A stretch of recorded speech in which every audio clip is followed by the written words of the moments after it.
strong. The Bible says something interesting, something important in Romans 15:4.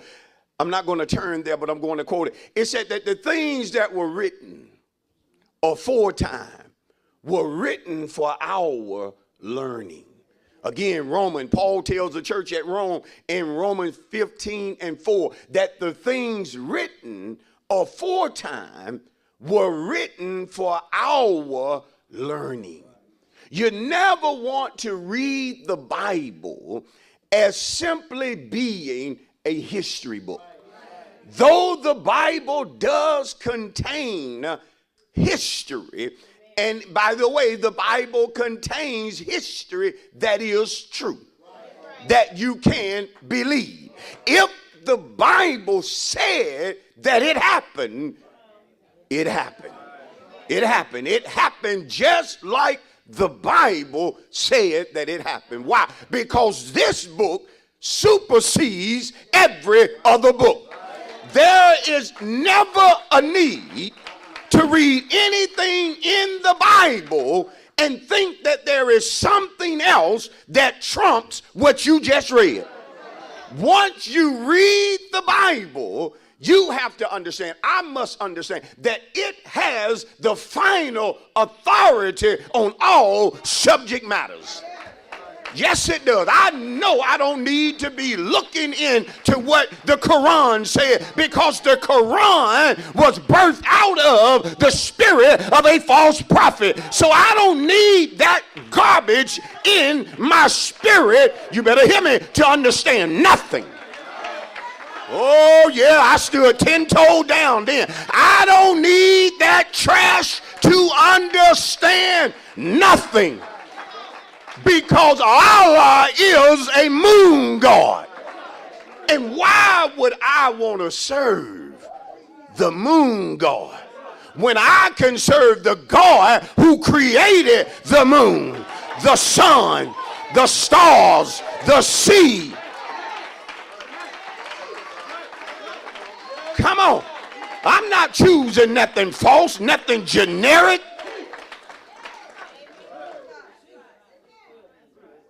Some of my brothers looked at me then. You've been dibbling, you've been dabbling, you've been looking. Pastor, what's the difference in the Quran versus the Holy Bible? This is God's book. This is God's book. Yeah, but man wrote it, yeah, as God told him what to write. See, what you got to understand and believe is that God is true author. Come on, I'm teaching good. And I know we live in a time now where, because of social media, because of internet, people are always online searching this, that, and the other. Even people who are supposed to be stable, firm, steadfast, immovable concerning what they believe, you'd be surprised what they're online looking at, giving attention to. See, let me talk to my young adults real quick. Y'all need to be careful what you give attention to. You have to be careful of these signs that these entertainers are throwing up. You got to be careful of the signs that these athletes always got to display. Always want to brag about the Illuminati. Always want to talk about their third eye. But let me tell you something. That's what got Eve kicked out the garden. Wanting to open up understanding that would put on the same level as God. Come on, I'm teaching good. Now we have preachers in the pulpit talking about you need your third eye open.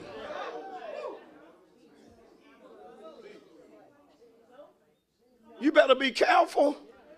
You'll grab knowledge that'll poison you. Yeah, you know something, but that's going to poison your mind against the truth. I know a lot of you in college now, you're going to hear things, you're going to meet professors, you're going to meet some very intelligent people. Y'all going to meet some professors that far as, I think the word I want to use is articulating words and speech and such. You're going to say, well, he speaks better than Pastor. He speaks more fluently than Pastor. Yes, he does. But the man is an atheist. He doesn't believe in God. And before you get out of that classroom, he don't want you to believe in him anymore.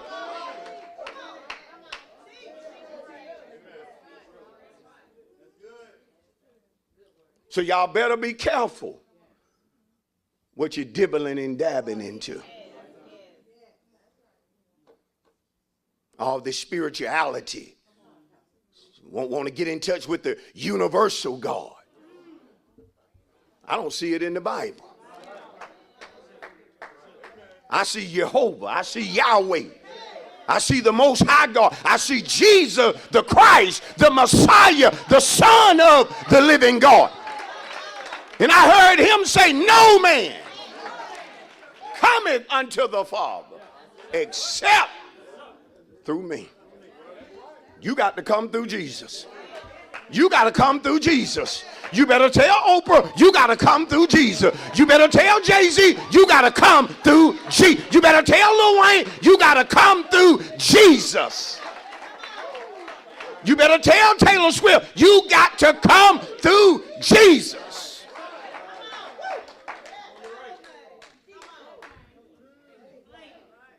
So it's not just a history lesson. We ain't just reading to be reading. We are reading to learn. We are reading to see where we need to change or adjust. Part of the problem is that you had something sacred being taken care of by people who will play in church.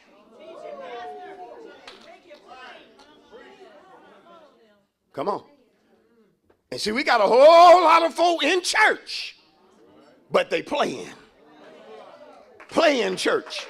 You're not for real. You talk a good talk, but you're not living it. And whenever you're not living it, you can out-talk folks in the congregation, but you're going to find yourself still in bondage because you playing with something you don't need to play with. If you're going to be real with God. Come on. I'm preaching it as hard as I can. This is a time for saints to rise up and be real. We're going to always have hypocrites in the church.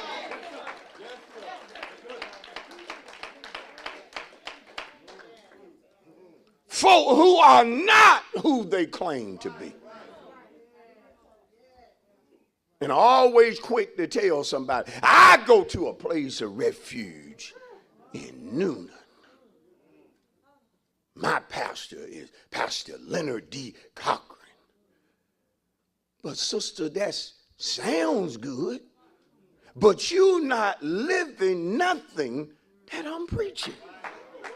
Come on, that's the problem. Oh, I'm getting few claps. That's the problem. You ain't listening to, you not receiving nothing.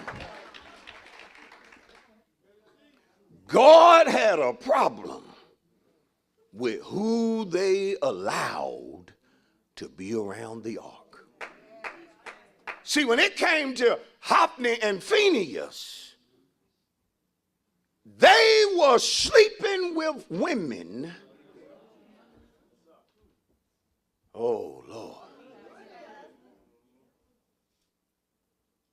They were anything but priests or servants of Yahweh.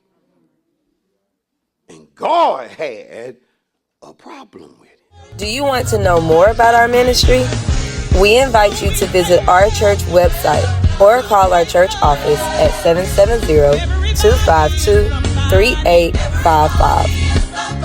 If this broadcast has been a blessing to you, we ask that you would share it with a family member, friend, or a coworker. Thank you for joining us, and remember that Jesus is a refuge.